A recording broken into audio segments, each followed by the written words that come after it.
我按了一个让我获得10亿美元的按钮，就被传送到了 Backrooms 的 Level 0中。传送过程中丢失全部饮用水的我，在漫长的探索过程中逐渐精神崩溃，出现了各种幻觉。就在我要放弃寻找出路的时候，突然出现一个神秘人。在一番追逐过后，我无意中闯入了一个好像是马尼拉的神秘房间。在认真环视眼前的房间以后，我非常肯定，这里就是仅存于 Level 0中的马尼拉房间。在我来之前，通过查阅资料了解到，遇到马尼拉房间的几率非常低，我真的是太幸运了。据说这里是唯一不受 Level 0孤立性质影响的区域，也就是说，在这里你可以遇见其他的流浪者，与他们交换情报、物资等等。我放下背包，拽了把椅子坐了下来，使劲地向后伸了一个懒腰。我终于不用坐在 Level 0的潮湿的地毯上休息了。定了定神后，我将目光锁定在桌子上那个本子上，本子上印着一只老鹰的图案，下面印着3个字母 MEG。我知道这个传说中的组织是由后世中的人们创建的后世中最庞大的团体，也叫探险者总署。他们相当于后世中的一个军事政府，他们试图保护来到后世中的流浪者们，让他们免受实体、陷阱和其他团体的伤害。MEG 是一个极友好的团体，会接纳任何流浪者加入他们。MEG 有着自己的军团和各个部门，他们各司其职，遍布在后世各个层级。他们的终极目的就是找出彻底离开后世的方法。想到这儿，我突然感到一丝绝望。看到这个本子就能证明 MEG 真的存在于我所在的这个后世中，那么想从这里出去应该是非常的困难。不过转念一想，既然 MEG 存在，那就说明我不是一个人在这里。只要找到 MEG， 我就多了一份活下去的希望。跟着大部队去探索，总比自己一个人安全得多。想到 MEG 在很多层级都有前哨站，所以我必须马上离开 Level 0去找到他们，在我被渴死之前。随后我翻看了一下 MEG 留的资料，里面简单概述了一下很多已被探索过层级的情况和一些已知实体的介绍。这些资料和我来之前查阅的信息基本相同，这让我不禁怀疑，现实中的资料到底是谁整理并上传上来的？难道现实和后世有什么微妙的关联吗？脱水严重的我已经想不明白这其中的原因了。随后我终于在这本手册里找到离开 Level 0的方法。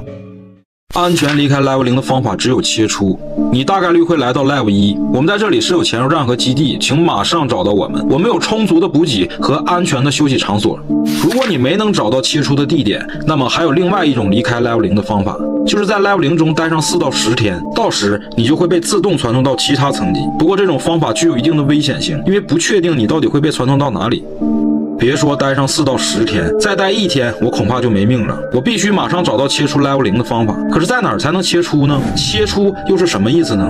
我理解的切出就是撞墙，找到一个看上去不一样的墙，撞上去是不是就行了呢？拿定主意后，我起身检查补给，我的背包中只剩下1个猪肉罐头和几块压缩干粮了。给我的时间真的不多了。我背上背包准备出发，突然我想起房间角落还有一个板条箱没检查过，我迅速过去看了一下，里面只有一瓶墨水儿，这有什么用？能喝吗？算了，喝了它，没等脱水渴死，先中毒挂了就得不偿失了。我把这瓶奇怪的墨水丢进背包里，深呼吸一口，振作精神，打开了来时的房门。开门后，眼前的景象让我惊呆了。我使劲抽了自己几个耳光，不是做梦，也不是幻觉。这是哪儿啊？我来到了一个空旷的房间，壁纸从黄色变成了蓝灰色，地毯变成了地板，齐扇乳白色的木门并排的出现在了我的面前。我马上回头，来时的门已经消失了。这是什么地方？资料里没有提过这种地方，这不符合逻辑啊！我小心翼翼地挪到门的跟前，我发现每一扇门上面都写着门牌号。等等，门牌号竟然是层级。我看了一下，这7扇门上的门牌分别是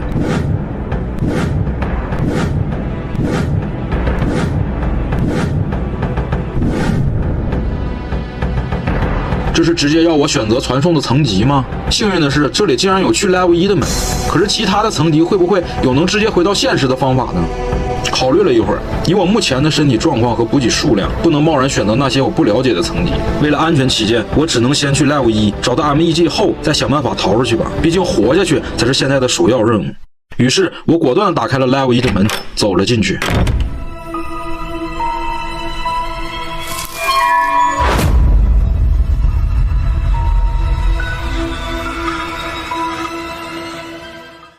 按下这个按钮，你就会获得10亿美元。按下这个按钮，你会获得10亿美元。传送到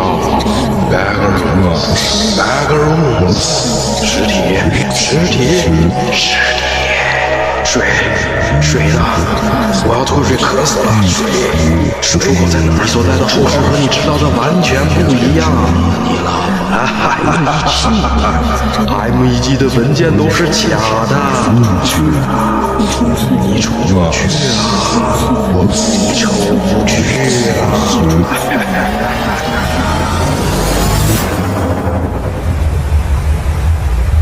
我从梦中惊醒，头疼欲裂，全身酸软无力。不仅如此，我还感觉到我的口中和鼻腔中充斥着一股强烈的怪味儿，一种腐败掺杂着甜苦的味道，让我一阵阵的恶心反胃。我揉了揉脑袋，开始环顾四周。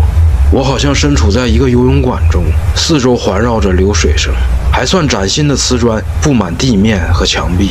这里温度适宜，空气湿润，还有很多照明系统。等等，我明明记得我打开了 Level 1的门。Level 1不应该是一个巨大的仓库吗？为什么变成了游泳馆了？我使劲回想打开门进来以后所发生的事儿，但是大脑一片空白，我好像缺失了一部分记忆。开门后到底发生了什么，我却怎么想也想不起来。我晃晃悠悠地站了起来，准备四处看看，最主要的是寻找一下这层有没有 M1G 的前哨站，赶紧找到饮用水活下去才是我现在……我的脱水症状好像消失了呢。嘴唇也很湿润，这是怎么回事？难道在我失忆的那段过程中喝过什么东西吗？自从来到后世，发生了太多匪夷所思的事情，我现在都不确定我所看到的一切是真实的，还是我臆想出来的。现在的我只能把希望全都寄托在 M1G 上。我想大声呼喊，但我不确定这层有没有实体。目前为止，我可能还没有遇到过真正的实体。之前那个追我的人，到底是我的幻觉，还是真正的实体，我也无法确定。所以眼下我只能小心翼翼地探索这个层级。伴随着头疼，我的神经又开始紧张起来。经过了简单的探索，这里除了游泳池，并没有其他东西，也暂时没有发现实体或者 M1G 的踪迹。游泳池里的水比较清澈，但是闻上去却有种奇怪的味道。我试探性的用手摸了摸水，没有异常的感觉，说明这里的水对身体没有伤害。其实我也不敢肯定这到底是水还是其他别的什么液体。后来的更多时候，很多的地方通路都在水中，我只能下水行走。好在这里的水都不深，对于不会游泳的我，这算是比较幸运的事情了。走了大概几个小时后，我头疼的症状开始加重，而且出现了耳鸣的症状。我决定找一个地方休息一下。就在这时，我发现这里竟然有一块毯子，这是其他流浪者遗留下来的吗？没多想，我躺了上去。正当我昏昏沉沉要睡着的时候，我突然看见头顶瓷砖上好像有字。我立刻起身看了看，上面写道：本层级有断电期，每隔4个小时会断电，每次断电40分钟，断电期期间会有实体出现，请注意安全。我使劲揉了揉眼睛，又看了一遍，这字是谁留下的？ M1G 吗？我瞬间困意全无。4个小时，从我醒了到现在也差不多快4个小时了，是不是马上要断电了呢？不管此信息是否真实，我必须马上找到一个安全的地方躲起来。想到这儿，我迅速起身，开始寻找藏身的地点。随后我发现一处通道，前面似乎比较隐蔽，我决定走进去看一看。突然，我听见了一个巨大的响声，然后我回头发现来时的路失去了光亮，断电了，果然断电了。我神经立刻紧张起来，我马上掏出手电，开始加速往前走。然而，就在下一刻，我发现路的尽头